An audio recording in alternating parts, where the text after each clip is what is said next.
नमस्कार। बुधवार को बिहार के मुख्यमंत्री नीतीश कुमार ने अपने मंत्रिमंडल का विस्तार किया और 7 नए मंत्रियों को शपथ दिलवाई जा चुकी है।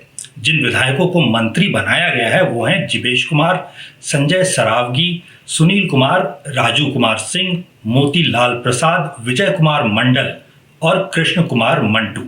बिहार के मंत्रिमंडल के सदस्यों की अधिकतम सीमा 36 सदस्यों की है और पहले के 30 मंत्रियों की तुलना में अब मंत्रिमंडल में पूरे 36 मंत्री होंगे।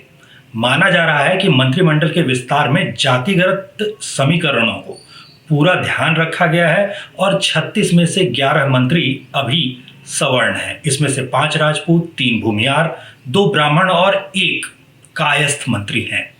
तो ये जो जिसकी जितनी संख्या भारी उसकी उतनी हिस्सेदारी का नारा पिछले कुछ दशकों में सुनाई देने लगा है, इसका क्या बिहार की राजनीति पर भी असर हुआ है? तो हाल में बिहार में हुई जातिगत जनगणना के मुताबिक बिहार में पिछड़ा वर्ग की आबादी 27.12% और अनुसूचित जाति की हिस्सेदारी 19.65% है। नीतीश कुमार के नए कैबिनेट में इन दोनों को 28 और 19% की हिस्सेदारी मिल गई है। इसकी तुलना में सामान्य वर्ग की बिहार की आबादी लगभग 15% होने के बाद भी वो 30% मंत्रिमंडल को घेरे बैठा है और ज्यादा हिस्सेदारी की मांग जिस अति पिछड़ा समुदाय यानी ईबीसी से आने लगी है वो 36% होता है, लेकिन उसे हिस्सेदारी सिर्फ 19% की ही मिली है। नए मंत्रियों को जगह देने के लिए पुराने मंत्रियों से विभाग लिए भी गए हैं। जैसे जीतन राम मांझी के बेटे संतोष सुमन से सूचना और प्रौद्योगिकी विभाग लेकर मंटू सिंह को इसका जिम्मा सौंप दिया गया है। भूमि और राजस्व में हाल में ही सरकार ने कई नियमों में संशोधन शुरू किए थे। उस विभाग को दिलीप जायसवाल से लेकर संजय सरावगी को दे दिया गया है। इनसे इतना तो स्पष्ट है कि चुनावी वर्ष में नीतीश कुमार ने जातीय समीकरण साधने की भरपूर कोशिश तो की, लेकिन उसमें पूरी तरह अभी तक सफल नहीं हुए हैं। अब सवाल यह है कि क्या असफलताओं का ठीकरा भाजपा के सर फूटेगा? बिहार में वर्षों के शासन में नीतीश कुमार के शासन के बारे में ये बात गौर करने लायक हो जाती है कि जिस सुशासन के दावे के साथ वो 2005 के दौर में बिहार की राजनीति में छाए हुए थे, वो विकास पुरुष वाली उनकी छवि अब रही नहीं है। हाल में बहुत सी जहरीली शराब से जुड़ी हुई घटनाओं के अलावा दलित जातियों पर ओबीसी जातियों विशेषकर यादव के अत्याचारों की खबरें मुजफ्फरपुर जैसे इलाकों से आती रही हैं। बालू खनन से जुड़े माफियाओं पर लगाम कसने में बिहार सरकार असफल रही है और माफियाओं के आपस में 200-400 राउंड तक गोलीबारी की खबरें भी आती रही हैं।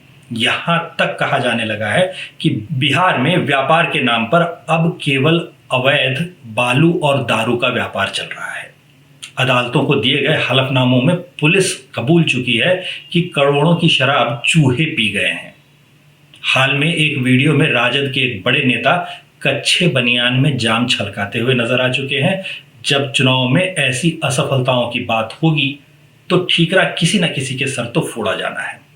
भूमि और राजस्व के दाखिल खारिज में जो दिक्कतें बिहार के लोगों को हो रही हैं, ग्रामीण स्तर तक हो रही हैं, उनसे संबंधित विभाग भाजपा को सौंपकर नीतीश बाबू इस आरोप से तो मुक्त हो गए हैं।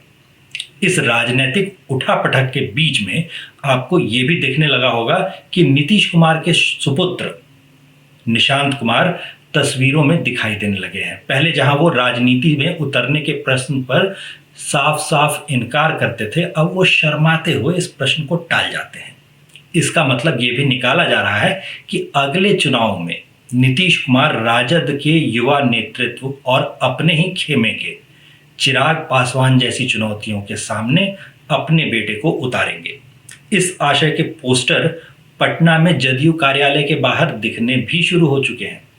कुल मिलाकर ये कहा जा सकता है कि प्रशासनिक रूप से नए मंत्रियों का आना बिहार वासियों के लिए कोई बदलाव नहीं लाने वाला। इसका पूरा असर चुनावी वादों और भाषणों में ही दिखने वाला है। राजनीति में ये भी कहते हैं कि एक समय के बाद जनता ऊबने लगती है। राजस्थान सहित कई राज्यों में तो ये परंपरा ही रही थी कि बारी बारी से एक बार भाजपा को तो एक बार कांग्रेस को सरकार बनाने का अवसर मिलता था।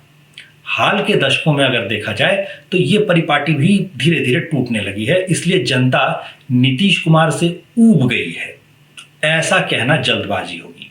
केवल विकास की योजनाओं की अगर हम लोग बात करें तो अभी हाल में अपनी प्रगति यात्रा में भी मुख्यमंत्री ने इतनी योजनाओं की घोषणा की है कि राजद और कांग्रेस जैसे दल उन्हें विकास के मुद्दे पर घेर पाएं, ये संभव नहीं रहा, बहुत मुश्किल काम है। इससे पहले भाजपा नेताओं की जो यात्रा है उसमें भी कई अस्पतालों से लेकर सड़कों तक की योजनाओं की बात हुई है। उद्योग का विभाग भी तेज तर्रार मंत्रियों को सौंपा गया है ताकि ये बताया जा सके कि बिहार में नए उद्यमों को शुरू करने और पुराने बंद पड़े उद्यमों को पुनः जीवित करने का काम भी हो रहा है। नई नौकरियों की बात करके राजद ने नीतीश सरकार को घेरने का प्रयास किया था, स्कूल के जो शिक्षकों की बहाली हुई थी उसके जरिए, लेकिन हाल में ही अभियंताओं की नियुक्ति पत्र दिए जाने के बाद जो स्थिति है उसमें इस बात पर भी विराम लग गया है कि नौकरियां हमने बांटी। तो ऐसे में राजद के पास केवल एक सुशासन का मुद्दा बचता है। बिहार में हाल के वर्षों में अगर देखेंगे तो अपराधों में फिर से बढ़त नजर आने लगी है। हर वर्ष एनसीआरबी यानी नेशनल क्राइम रिकॉर्ड्स ब्यूरो जो है उसके आंकड़ों और रिपोर्ट के आने के दौर में इस पर थोड़ी सी हलचल होती ही है। छोटी मोटी चोरी, लूट, अवैध शराब की बिक्री, इन सब से पुलिस के इकबाल पर बट्टा तो लग गया है। फिलहाल राजद जो है वो जंगल राज का आरोप पुलिस पर थोपने के प्रयास में है और इसके अलावा केवल युवा नेतृत्व एक ऐसी चुनौती है जिसका सामना नीतीश कुमार को करना पड़ेगा। अभी तक राजनीतिक तौर पर नीतीश कुमार का ही पलड़ा भारी दिखाई दे रहा है और जब तक चुनावी प्रचार पूरे जोर शोर से शुरू नहीं होता, नीतीश कुमार के लिए बिहार में मुश्किलें कम ही नजर आती हैं।